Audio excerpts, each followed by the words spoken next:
The hour is late. The fire burns low. The wind moves cold across the hillside tonight. You found your way back to the study. I am Ambrose Thorne, and I have a story to tell you. Tonight's tale comes from the pen of Mr. John Keats, written in the spring of 1819, at the height of his brief, brilliant life, and only 2 years before his death. It is a poem of an old kind, a ballad in the medieval fashion. A traveller comes upon a knight, alone and palely loitering on a cold hillside, and asks him what ails him. What the knight tells him is a warning. So pour yourself something warm, close your eyes if you wish, and listen now to La Belle Dame sans Merci. Oh, what can ail thee, knight-at-arms, alone and palely loitering? The sedge has withered from the lake, and no birds sing.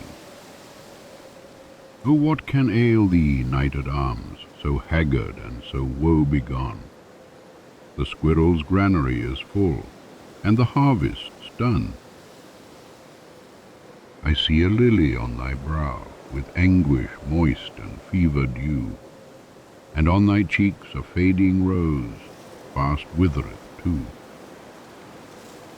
I met a lady in the meads, full beautiful, a faerie's child. Her hair was wrong, her foot was right, and her eyes were wild. I made a garland for her head, and bracelets too, and fragrant zone. He looked at me as she did love, and made sweet moan.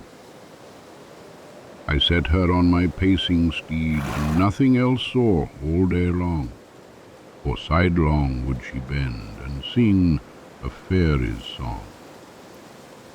He found me roots of relish sweet, and honey wild, and manna dew, and sure in language strange she said, I love thee true.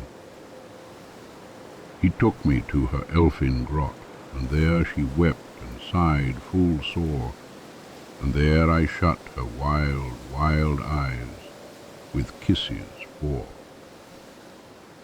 And there she lulled me asleep, and there I dreamed, ah, woe betide, the latest dream I ever dreamt on the cold hill's side. I saw pale kings and princes too, pale warriors, death-pale were they all. They cried, La Belle Dame sans Merci hath thee in thrall. I saw their starved lips in the gloam, with horrid warning gaped wide, and I awoke, and found me here, on the cold hill's side. And this is why I sojourn here, alone and palely loitering, though the sedge is withered from the lake, and no birds sing. And so we leave him there, the night on the cold hill's side, forever loitering, forever waiting for a love that was never his to keep. Keats wrote these lines in the spring of 1819, just 2 years before his own death at 25. He knew, perhaps better than most of us, that beauty and ruin often wear the same face. If you found a moment of stillness here tonight, stay a while longer. There are other candles yet to light, other pages waiting to be turned, and the library, as ever, keeps its quieter company for those who care to listen. Until we meet again by the fire, sleep gently, dream carefully. I am Ambrose Thorne. The library is always open.